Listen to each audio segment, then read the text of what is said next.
back. Yes, that little devil was an imp. And, of course, the whole word was imposter. Well, David, of course, an imposter is, one of those names where somebody isn't quite who they say they are. Yes. But we're kind of going down the name route a little tonight. We are, Morco. In fact, we're talking... Morco? Well, was that your nickname at school? Well, no, not at school, but, there are probably some old friends who would still call me Morks, which was I guess, a nickname of the past. Oh, in my primary school, I had Astro Boy and Asterisk. In fact, what were you? Were you sort of Lils or Cerno or... Lil Dog, Lil Star. Anyway, it's nicknames tonight. Where does nickname come from? It has nothing to do with Nick. It actually relates to an English conjunction ek, which is eke, which is also. So it is an also name. And you can understand it turning into Nick if you say an ek name, because it actually those sounds fuse together. Another word, another name for nickname is a moniker. Nothing to do with Sellers or Lewinsky. Well, actually, and the spelling of that is different to the name, isn't it? How do you spell that? It's Moniker. And that is, again, another hybrid. Monogram, which is usually your initials. It comes from single letter. Fusing with marker. So it is a sort of a kind of affectionate term that marks your proper name. An alias is another form of name, and that is pure Latin for another time or at another place. So where were you, or almost suggesting a secret life, if you like. So a name you use elsewhere. And lastly is sobriquet, which is a fairly archaic or unusual word for nickname, and it's Sobriquet,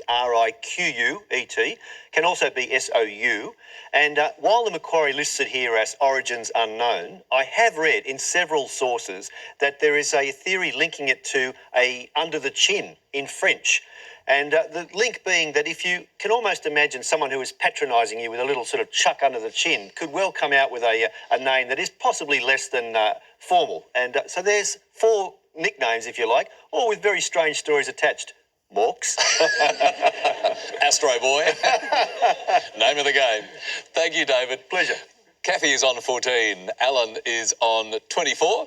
Next letters for tonight are from you, Kathy, please. Lily, could I have a consonant, please? Thanks, Kathy. L. And a vowel, please? U. And a consonant, please? T. Another consonant, please? S. A vowel, please? E.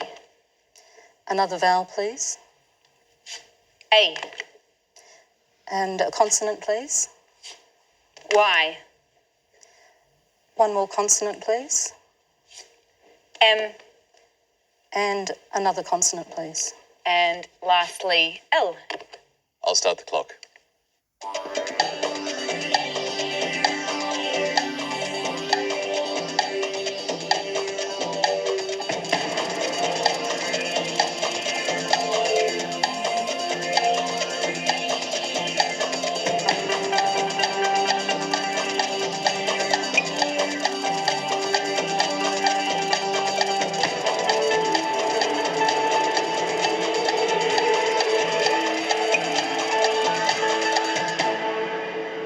Well, Kathy, how many? Another 7, Richard. Another 7. That sounds very nice and strong. Alan? Also a 7. Let's have yours, please. Mullets. And yours, Kathy? Mallets. Mallets. Nice variations, David. They are. Well played. Mullets reminds me of those high school days when I was Astro Boy. Yes, it is. Amulets is another lovely 7 there. Great 7s. Alan and Kathy scored 2 of them. Let's explore some more letters. Alan, can you deliver? Thanks, Richard. Could I have a consonant, please, Lily? Thank you. C. And a vowel? E. Another vowel? O. And a consonant? T. Another consonant? N. And another consonant? H. A vowel, please?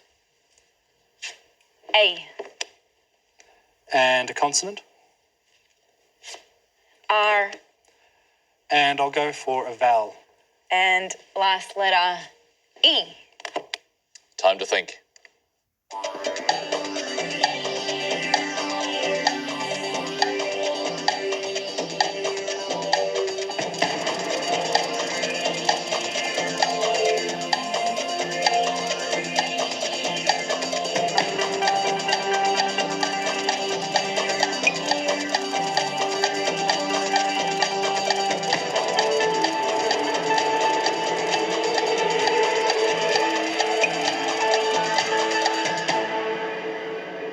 did you go with those, Alan? A 7. Another 7, very nicely consistent. Kathy? And me as well. And you as well. We like consistency. What was yours, Kathy? They're on. They're on.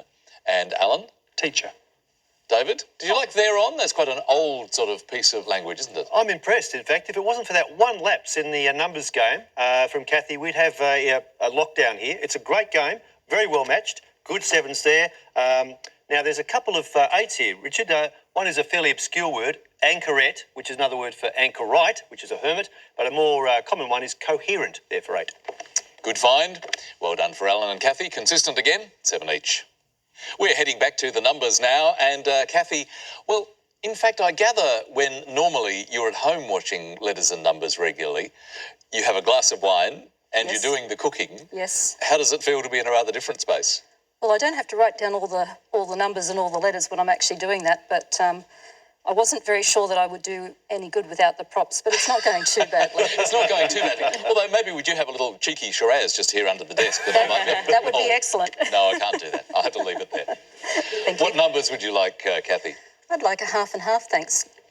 3 large, 3 small. Yes, please. Thanks, Kathy. 3 large, 3 small. Starting with the smalls, 9, 9, 6, and the 3 large, 75, 150. And the target number is 633. Let's chase it.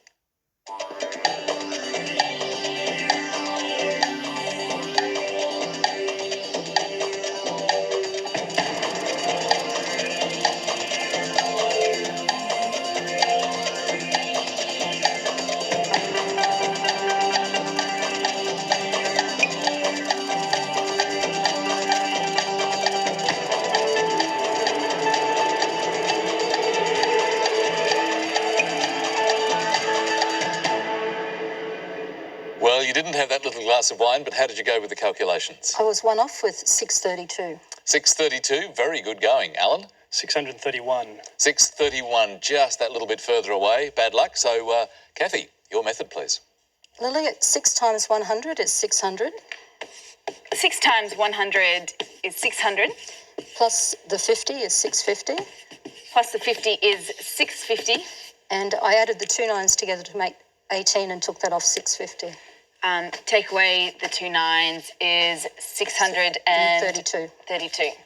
So, nice work. Only one away from the 633 target. Could you get there, Lily? I did, and here's how I got there. 75 by 9 is 675. Right now we're 42 away, and 42 is 6 times 7. So we've got a 6 here already. So let's make a 7. 9 minus 100 over 50 is 2, which 9 minus 2 is 7. 7 by 6 is 42. Take that away is 633. Those neurons are just fizzing away there. Beautiful work, Lily. Well done. And Kathy did well. 7 points. So this is a very close game now. Kathy, 35. Alan only 3 ahead on 38 as we head to our next break. Another word mix, of course, acorn tie. The clue this time, was it God or Big Bang? Find out the solution after the break.